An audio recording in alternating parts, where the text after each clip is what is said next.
ओम नमः शिवाय। सावन मास व्रत कथा अध्याय 22। श्रावण मास में किए जाने वाले संकट हरण व्रत का विधान।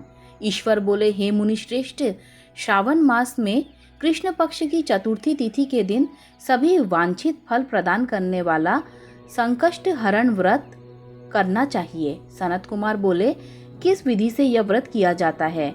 इस व्रत में क्या करना चाहिए? किस देवता का पूजन करना चाहिए और इसका उद्यापन कब करना चाहिए?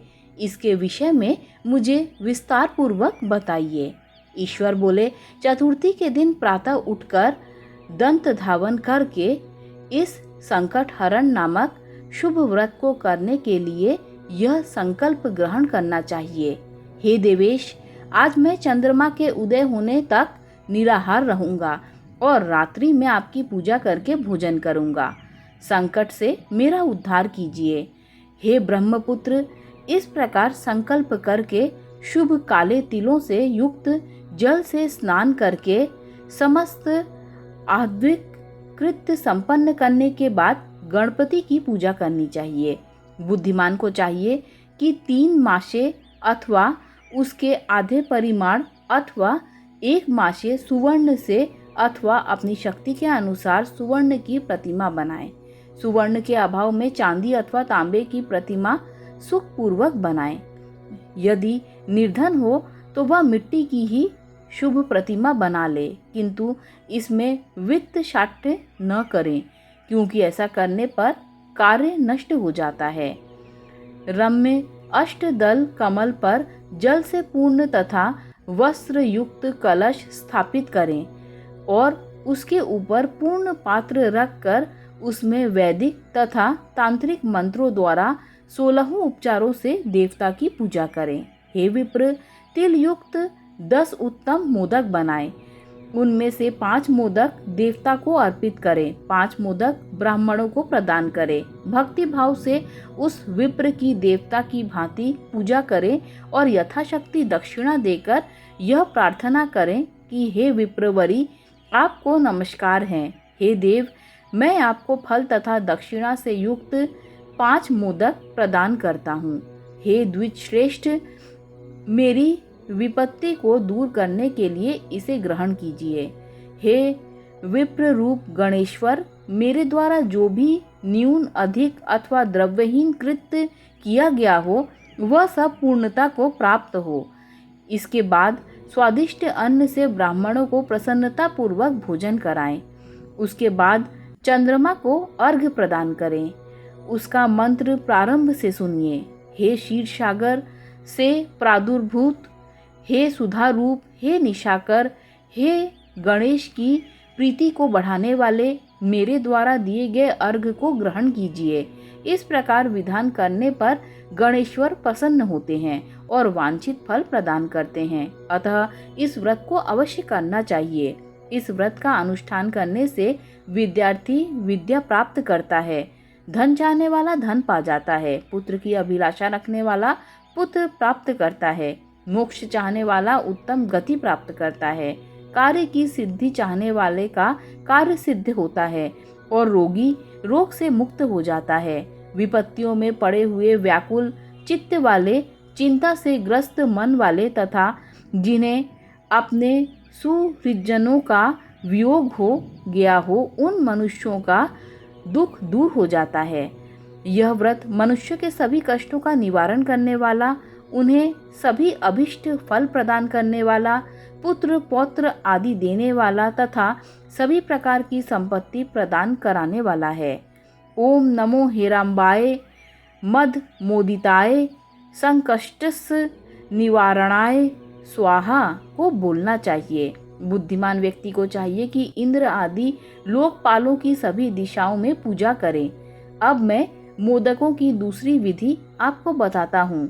पके हुए मूंग तथा तिलों से युक्त घी में पकाए गए तथा गरी के छोटे छोटे टुकड़ों से मिश्रित मोदक गणेश जी को अर्पित करें। उसके बाद दूर्वा के अंकुर लेकर उस नाम पदों से पृथक पृथक गणेश जी की पूजा करें। उन नामों को मुझसे सुनिए।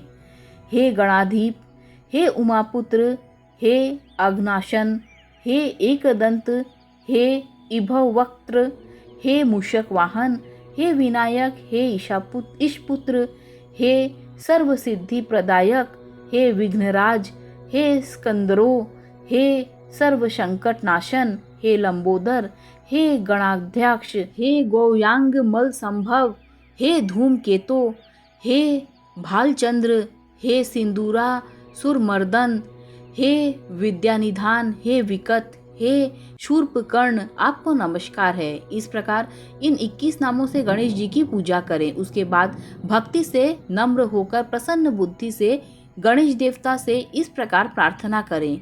हे विघ्नराज, आपको नमस्कार है। हे उमापुत्र, हे अग्नाशन, जिस उद्देश्य से मैंने यथाशक्ति आज आपका पूजन किया है, उससे प्रसन्न होकर शीघ्र ही मेरे हृदय स्थित मनोरथों को पूर्ण कीजिए। हे प्रभु, मेरे समक्ष उपस्थित विविध प्रकार के समस्त विघ्नों का नाश कीजिए। मैं यहाँ सभी कार्य आपकी ही कृपा से करता हूँ। मेरे शत्रुओं की बुद्धि का नाश कीजिए और मित्रों की उन्नति कीजिए। इसके बाद 108 आहुति देकर होम करें। इसके बाद व्रत की संपूर्णता के लिए मोदकों का वायन प्रदान करें। उस समय यह कहें, गणेश जी की प्रसन्नता के लिए मैं 7 लड्डुओं तथा 7 मोदकों का वायन फल सहित ब्राह्मणों को प्रदान करता हूँ। तदंतर हे सत्तम पुण्यदायिनी कथा सुनकर इस मंत्र के द्वारा 5 बार प्रयत्न पूर्वक चंद्रमा को अर्घ्य प्रदान करें। क्षीरोदार्ण वशंभूत अत्रि गोत्र समुद्भव गृहाणारंध्य मया दत्तम रोहिण्या सहित शशिन, क्षीर सागर से उत्पन्न तथा अत्रि गोत्र में उत्पन्न हे चंद्र, रोहिणी सहित आप मेरे द्वारा प्रदत्त अर्घ्य को स्वीकार कीजिए। उसके बाद अपने अपराध के लिए देवता से क्षमा प्रार्थना करें तथा अपने सामर्थ्य के अनुसार ब्राह्मणों को भोजन कराएं और भोजन को जो अर्पित किया हो उसे अवशिष्ट भोजन को स्वयं ग्रहण करें। मौन होकर 7 ग्रास ग्रहण करें और अशक्त हो तो इच्छानुसार भोजन करें। इसी प्रकार 3 मास तक अथवा 4 मास तक विधान पूर्वक इस व्रत को करें। उसके बाद बुद्धिमान को चाहिए कि 5वें महीने में उद्यापन करें। उद्यापन के लिए बुद्धिमान को अपने सामर्थ्य के अनुसार स्वर्णमयी गणेश प्रतिमा बनानी चाहिए। उसके बाद उस भक्ति संपन्न मनुष्य को पूर्वोक्त विधान से चंदन, सुगंधित द्रव्य तथा अनेक प्रकार के सुंदर पुष्पों से पूजा करनी चाहिए और एकाग्रचित होकर नारिकेल फल से अर्घ्य प्रदान करना चाहिए। पायस से युक्त सूप में फल रखकर और उसे लाल वस्त्र से लपेटकर यह वायन भक्त ब्राह्मण को प्रदान करें। साथ ही स्वर्ण की गणपति की प्रतिमा भी दक्षिणा सहित उन्हें दें। व्रत की पूर्णता के लिए 1 आढ़क तिल का दान करें। इसके बाद विघ्नेश प्रसन्न हो ऐसा कहकर देवता से क्षमा प्रार्थना करें। इस प्रकार उद्यापन करने से अश्वमेध यज्ञ का फल प्राप्त होता है और मनोवांछित सभी कार्य सिद्ध हो जाते हैं। हे सत्तम, पूर्व कल्प में स्कंद कुमार के चले जाने पर पार्वती ने मेरी आज्ञा से 4 महीने तक इस व्रत को किया था। तब 5वें महीने में पार्वती ने कार्तिकेय को प्राप्त किया था। समुद्र पान के समय अगस्त जी ने इस व्रत को किया था और 3 माह में विघ्नेश्वर की कृपा से उन्होंने सिद्धि प्राप्त कर ली थी। हे विपेंद्र, राजा नल के लिए दमयंती ने 6 महीने तक इस व्रत को किया था। तब नल को खोजती हुई दमयंती को वो मिल गए थे। जब चित्रलेखा अनिरुद्ध को बाणासुर के नगर में ले गई थी तब वह कहाँ गया और उसे कौन ले गया, यह सोचकर प्रद्युम्न व्याकुल हो गए। उस समय प्रद्युम्न को पुत्र शोक से पीड़ित देखकर रुक्मिणी ने प्रेम पूर्वक उससे कहा, हे पुत्र, मैंने जो व्रत अपने घर में किया था उसे मैं बताती हूँ, इसे ध्यान पूर्वक सुनो। बहुत समय पहले जब राक्षस तुम्हें उठा ले गया था तब तुम्हारे वियोग जन्य दुख के कारण मेरा हृदय विदीर्ण हो गया था। मैं सोचती थी मैं अपने पुत्र का अति सुंदर मुख कब देखूंगी। उस समय अन्य स्त्रियों के पुत्रों को देखकर मेरा हृदय विदीर्ण हो जाता था कि कहीं अवस्था साम्य से यह मेरा ही पुत्र तो नहीं। इसी चिंता में व्याकुल हुए मेरे अनेक वर्ष बीत गए। तब देवयोग से लोमश मुनि मेरे घर आ गए। उन्होंने सभी चिंताओं को दूर करने वाला संकट चतुर्थी का व्रत मुझे विधि पूर्वक बताया और मैंने 4 महीने तक इसे किया। उसी के प्रभाव से तुम शंभासुर को युद्ध में मारकर आ गए। हे पुत्र, इस विधि की विधि जानकर तुम भी इसे करो, उससे तुम्हें अपने पुत्र का पता चल जाएगा। हे विप्र, प्रद्युम्न ने यह व्रत करके गणेश जी को प्रसन्न किया। तब नारद जी ने उन्होंने सुना कि अनिरुद्ध बाणासुर के नगर में है। इसके बाद बाणासुर के नगर में जाकर उससे अत्यंत भीषण युद्ध करके और संग्राम में शिव सहित बाणासुर को जीतकर पुत्र वधु सहित अनिरुद्ध को प्रद्युम्न घर ले आए।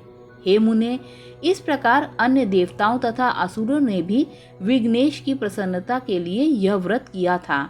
हे सनत कुमार, इस व्रत के समान सभी सिद्धियां देने वाला इस लोक में कोई भी व्रत, तप, दान और तीर्थ नहीं है।